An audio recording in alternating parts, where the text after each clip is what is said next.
recently to learn more about how the space launch system is made and involved Marshall in that process.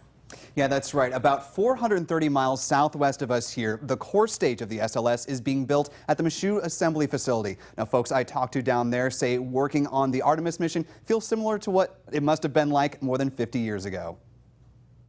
My day-to-day, that's a good question because it does vary sometimes. That's putting it mildly. Huntsville resident and final lead line project lead Yasemin Liagati is temporarily stationed at Michoud assembly facility.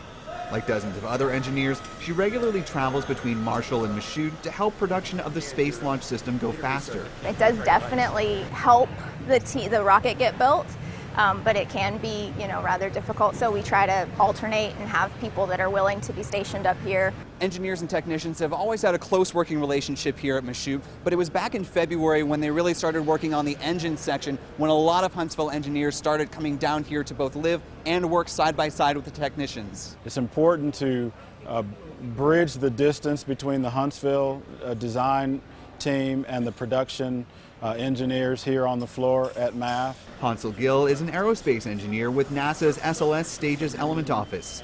He says since building the SLS is new for everyone at the Michoud assembly facility, engineers and technicians are all learning together. What we're experiencing is a tremendous learning curve. Taking the lessons that we've learned and worked through for Core Stage 1 and applying them to future builds. We're building the second vehicle much faster than the first one, and I imagine the third and fourth will continue to accelerate, and lessons learned all the way down. Robert Champion is the director of Michoud and spent most of his 30-plus year career with NASA at Marshall. Like other areas of the skilled trades, he says they are constantly looking to grow and attract new talent. The people that built the external tank back in Shuttle, a lot of them have retired. We've had to grow and continue to strengthen the workforce.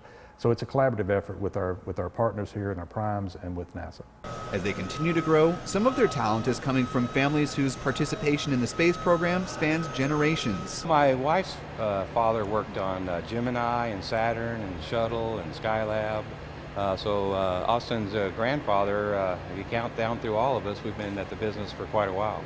The father and son duo say being able to work alongside the technicians building the different stages of the SLS has been an invaluable experience. Coming down here has really helped me see that just because you design something, it might still need to change. The shop floor is very fluid. Things happen that are kind of unpredictable. The technicians we spoke with say it's also beneficial for them. You're in there every day, you see it happening, you see it coming together, and you kind of can foresee things that might cause an issue later on, and you can bring that up earlier, and then maybe we can sequence things around a little bit different, just kind of make things go a little bit smoother. And the next big step for the core stage is a test next year called the Green Run. That's going to be happening at Stennis Space Center in Mississippi. Dan, Naja.